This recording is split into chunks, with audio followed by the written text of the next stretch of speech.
That they don't want it, like you reach a conclusion that we have not had real legislative reform. We haven't had it for years. It was vetoed last year. I hope this legislature actually passes real legislative reform.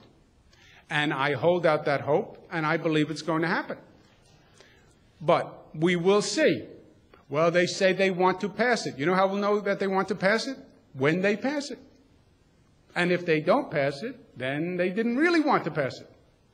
Well, let's try to read the tea leaves. We can read the tea leaves, or we can just wait and find out what happens by June 20th, when we'll actually know. But I am hopeful. Does the clock on restraining or holding back on a moral commission panel run out at the end of session? Casey, it's very simple. I said to the people of the state, if you elect me, we will clean up Albany. There are two ways to do that. One is the legislature passes ethics reform.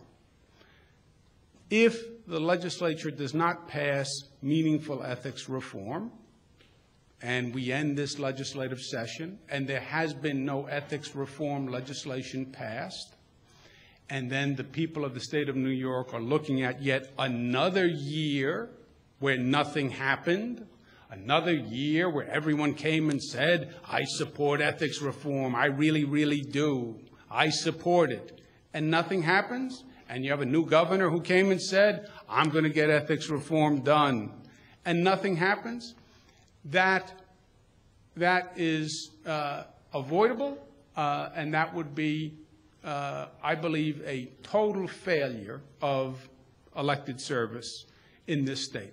So if they don't pass ethics reform, which I don't believe is going to happen, but if that happened, then I would appoint a Moreland Commission.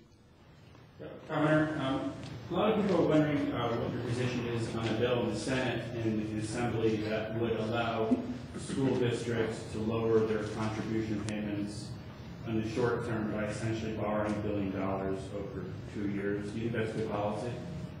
Hey, Jacob, I'm not, we're reviewing the bill, and I don't have a position on it yet. No, it's a general policy allowing